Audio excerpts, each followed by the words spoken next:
అందరికీ నమస్కారం. Welcome to my channel. Friends, YCP మాజీ మంత్రి పేర్ని నానిపై దాడి, పరిస్థితి తీవ్ర ఉద్రిక్తం. వివరాలు వీడియోలో తెలుసుకుందాం. వీడియో స్కిప్ చేయకుండా పూర్తిగా చూడండి.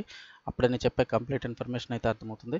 అలాగే ఇంకెవరైనా మన ఛానల్ సబ్స్క్రైబ్ చేసుకోకపోతే వెంటనే సబ్స్క్రైబ్ చేసుకోండి. చాలామంది వీడియోస్ చూస్తున్నారు కానీ సబ్స్క్రైబ్ చేసుకోవడం లేదు.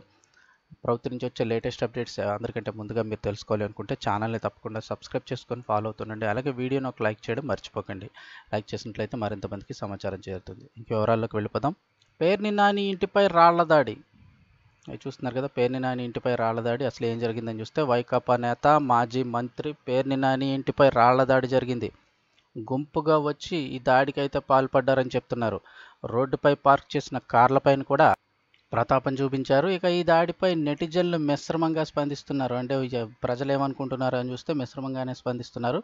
ఇలాంటి వాటిని ప్రోత్సహించే వైకాపా, ఆ పార్టీ అధినేత జగన్మోహన్ రెడ్డి చిత్తుగా ఓడిపోయారని నెటిజన్లు గుర్తు చేస్తున్నారు. అంటే ఇలాంటి వాటిని ప్రోత్సహించే వైకాపా పార్టీ వాళ్ళే ఓడిపోయారు. మరికొందరు మాత్రం కర్మ అనుభవించక తప్పదంటున్నారు. అయితే ఈ రాళ్ల దాడి జరుగుతున్నప్పుడు పోలీసులు అక్కడే ఉన్నప్పటికీ దాడిని నిలువరించకుండా చూస్తూ మిన్నకుండిపోయారంటున్నారు. పైపెచ్చి దాడి భయంతో పోలీసు అధికారి అక్కడి నుంచి పారిపోయారు. ఇక గుంపుగా వచ్చిన కొందరు వ్యక్తులు మూకమ్మడిగా దాడికి పాల్పడ్డారు.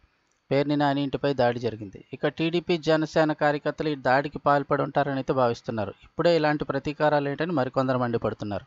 అయితే ఇలాంటి వాటిని ప్రోత్సహించడం వల్లే జగన్ ఓటమి పాలయ్యారని గుర్తు చేస్తున్నారు. మరికొందరు మాత్రం చేసిన కర్మ అనుభవించక తప్పదు అని కామెంట్స్ చేస్తున్నారు.